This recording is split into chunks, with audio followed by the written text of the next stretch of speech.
20 भरत का भाग्य। 14 साल का वनवास पूरा हो जाने के बाद राम सबके साथ अयोध्या लौटने वाले थे। 14 साल पूरा हो गया वनवास, उसके बाद राम अयोध्या आने वाले थे। అంటే రాముడు 14 సంవత్సరాల వనవాసం పూర్తి చేసుకుని అయోధ్యకు వచ్చేవాడు। इससे భరత్ అత్యంత భావుక్ और ఆనందమై रहता है। దీంతో భరతుడికి చాలా ఆనందం కలుగుద్ది। అమ్మ మనం మధ్యమాలో చదువుకున్నాం కదా, సేమ్ అదే ఇక్కడ కూడా। भरत अपने मंत्रीगण सुमंत जयंत और सिद्धार्थ को याद दिलाते हैं कि श्री राम की वन यात्रा कल समाप्त हो रही है।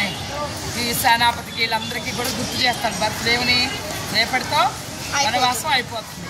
उनके लौटने के बाद उनके राजकोष में वृद्धि करके उन्हें सौंपनी होगी। వారు వచ్చిన తర్వాత మొత్తం బాధ్యతలన్నీ వారికి అప్పచెప్పాలి।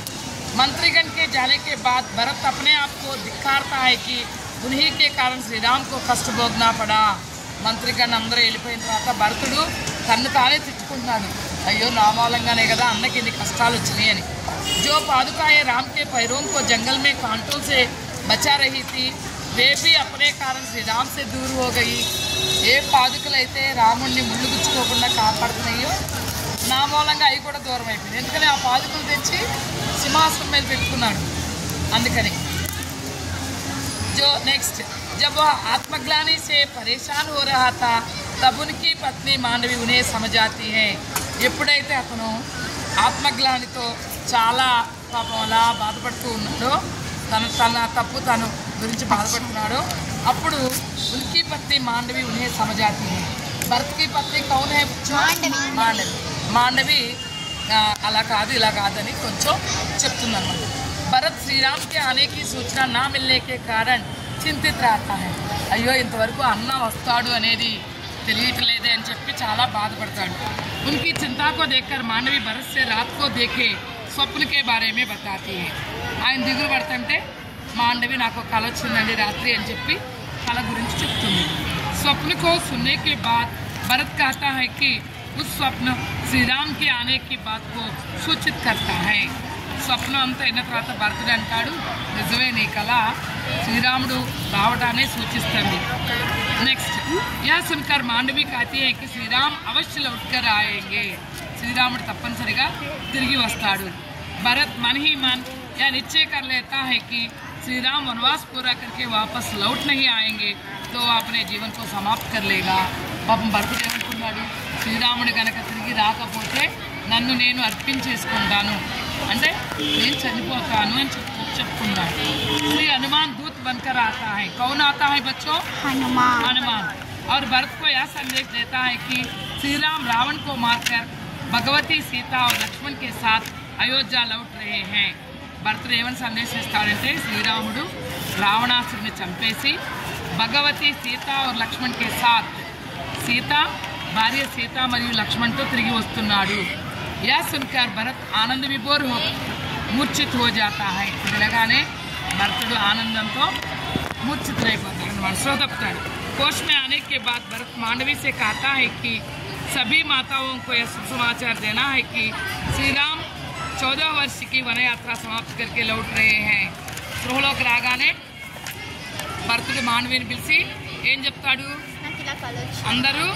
అందరికీ వెంటనే ఈ వార్త చెప్పేసేయండి అంటాడు। हनुमान के जाने के बाद भरत शत्रुघ्न को बुलाकर श्री राम के स्वागत की तैयारी करने के लिए कहता है। शत्रुघ्न పిలిచి स्वागत ఏర్పాట్లు చూడమని అంటాడు। भरत वशिष्ठ मुनि का आश्रम पहुंचता है। भरत कहाँ पहुंचता है? वशिष्ठ मुनि। गुरु को श्री राम के आने का शुभ समाचार सुनाता है और उनके स्वागत के प्रबंध की आज्ञा मांगता है। గురువు గారికి వశిష్ఠ మునికి శ్రీరామచంద్రుడు వస్తున్నాడు, మీరు ఆజ్ఞాపిస్తే మేము స్వాగతం ఏర్పాట్లు చేస్తామంటాడు। साथ ही गुरुवर भरत से वलकल वस्त्रों से मुक्त होने की सलाह देते हैं। साथ ही गुरुवर भरत से वलकल वस्त्रों से मुक्त होने की सलाह देते हैं। దాని తర్వాత భరత్ से భరతుడితో ఏమంటాడంటే ఈ వల్కల్ వస్త్రాలు ధరించి వెళ్తారు కదమ్మా, జనపనాలతో కూడిన వస్త్రాలు, ఆ వస్త్రాలను కూడా తీయించాలని చెప్పి సలహా ఇస్తాడు। भरत शत्रुघ्न के कक्ष में पहुंचकर शुभ संदेश देता है। शत्रुघ्न దగ్గరికి వెళ్ళి ఈ శుభవార్త వినిపిస్తాడు। आगे कहता है कि यदि श्री राम वापस लौटकर नहीं आएंगे तो भरत नहीं रहेगा और शासन श्री राम की पादुकाएं ही करेंगे।